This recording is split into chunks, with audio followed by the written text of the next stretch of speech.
ഈ അരവണയും ഒക്കെ പമ്പയിൽ വെച്ച് കൊടുക്കണം. ഈ ഒരാൾ ഒരു സിമ്പിൾ എക്സാമ്പിൾ നിങ്ങൾ ആലോചിക്കുക. ഞാൻ നിയമസഭയിൽ നടത്തിയ പ്രസംഗമാണ്, അതിൽ ഒളിച്ചും പാത്തും പറയുന്നൊന്നുമില്ല. നിയമസഭയിൽ ഇതേ പ്രസംഗം നടത്തിയിട്ടുണ്ട്. അതായത് അരവണയും അപ്പവും ഒരു 3 മാസം മുമ്പ് ഉണ്ടാക്കി വയ്ക്കുകയാണ്. ഭഗവാനെ നിവേദിക്കുന്ന ഒരു പ്രസാദമായി ഞാൻ അതിനെ കാണിച്ചു. കാരണം ഭഗവാനെ നിവേദിക്കണമെങ്കിൽ അരവണയും അപ്പവും ഭഗവാന്റെ മുമ്പിൽ കൊണ്ടുവച്ച് പൂജിച്ച് നിവേദിച്ച് തരുന്നതാണ് പ്രസാദം. ഇത് 3 മാസം മുമ്പ് ഉണ്ടാക്കി വയ്ക്കുന്ന ഒരു സാധനമാണ്. ആ പ്രോഡക്റ്റ് താഴെ വിറ്റാൽ മതി. കാരണം പമ്പയിൽ ഇപ്പോൾ ഞാൻ 10 പേര് നമ്മൾ ഒരുമിച്ച് ശബരിമലയിലേക്ക് പോകുന്നു.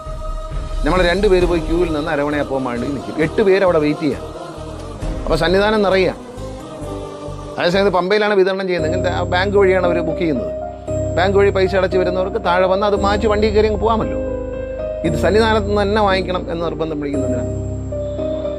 നെയ്യഭിഷേകം നടത്തുന്നത്. നെയ്യഭിഷേകം നടത്താൻ കൊടുത്തു കഴിഞ്ഞാൽ ആ നെയ്യ് ഒരു പാത്രത്തിലാക്കി, എൻ്റെ കാഴ്ചപ്പാടാണ് ഞാൻ പറയുന്നത്, മറ്റുള്ളവരുടെ കാഴ്ചപ്പാട്, എൻ്റെ വ്യക്തിപരമായ ഒരു മനുഷ്യനെന്നുള്ളതിൻ്റെ ഒരു കാഴ്ചപ്പാടാണ്. ഞാൻ നിയമസഭയിൽ ഇതേ പ്രശ്നം, നെയ്യ് ഒരു ചെറിയ ടിന്നിലാക്കി അയ്യപ്പൻ്റെ പടമൊക്കെ അടിച്ച് നല്ല മനോഹരമായ